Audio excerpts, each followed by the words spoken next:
¿Qué tal? ¿Cómo estás? Este es el video número 6 de una serie de videos que he estado grabando, explicando, tratando de transmitir de qué se trata, para qué sirve, qué lo que son las constelaciones familiares. Te recomiendo buscar los otros 5 videos, ojalá verlos en el orden que corresponde, para poder integrar de mejor manera el contenido del video que te voy a contar ahora.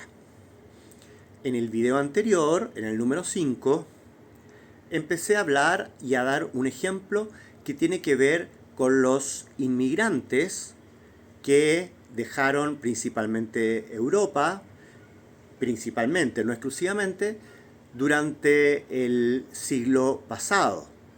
Muchos como consecuencia de la de la Primera y la Segunda Guerra Mundial. Hace unos años llegó a mi consulta, hace 15 años atrás, llegó a mi consulta una persona joven, tenía alrededor de 20 años en ese momento, y que me presentó una situación que, si bien es cierto, no era tremendamente difícil ni complicada, pero que a esa persona le incomodaba un poco y que buscaba tratar de entender, de superar o de ver de qué se trata. La situación que me presenta es que esa persona no era capaz de cambiar una ampolleta cuando esa ampolleta se quemaba.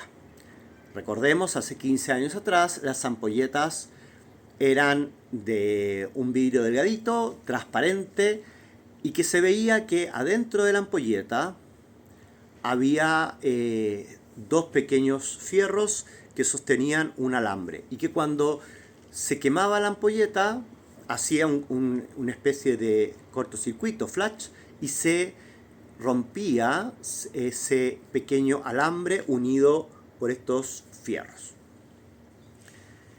Entonces, esa situación, que si bien es cierto a esta persona no le ocasionaba un trauma muy grande, veía que no era capaz de solucionar por sí misma, sino que cuando ocurría necesitaba pedirle a otra persona que por favor cambiara la ampolleta y así conseguir que hubiera luz nuevamente en esa lámpara, por ejemplo.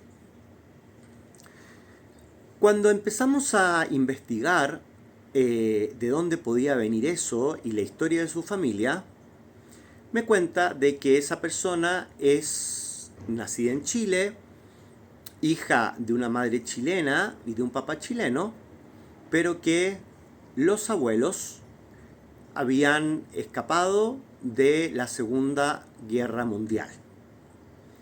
Solo sabía eso, que habían sido inmigrantes venidos de la Segunda Guerra Mundial de Europa. Sabía que habían sido alemanes.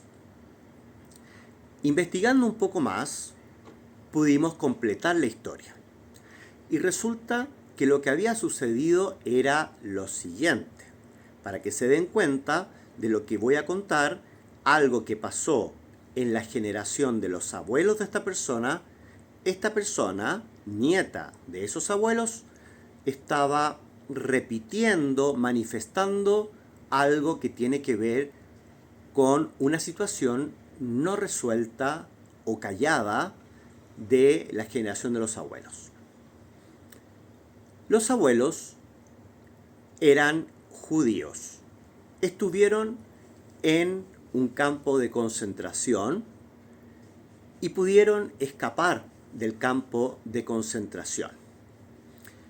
Obviamente, al escapar, corrieron y tomaron un barco que les permitió cruzar todo el océano Atlántico y llegar a Sudamérica, y cuando ya estaban instalados acá en Chile, nacen su padre y su madre.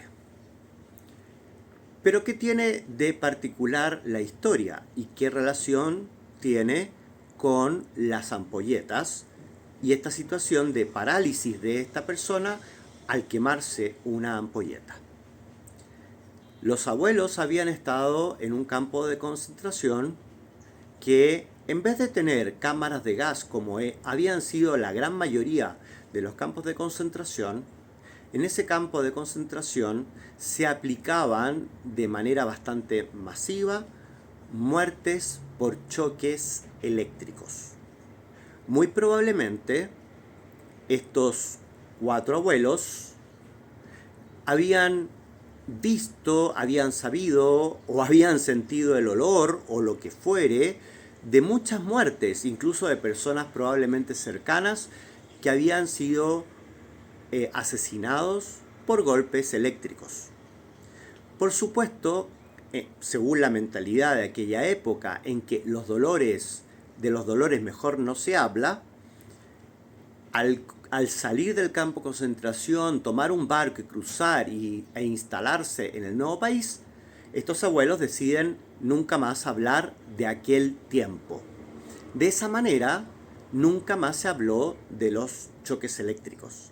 Y lo que estaba viviendo esta persona de 20 años era justamente la repetición de aquello que los abuelos no hablaron nunca, que fue experimentar cómo un choque eléctrico podía terminar con la vida.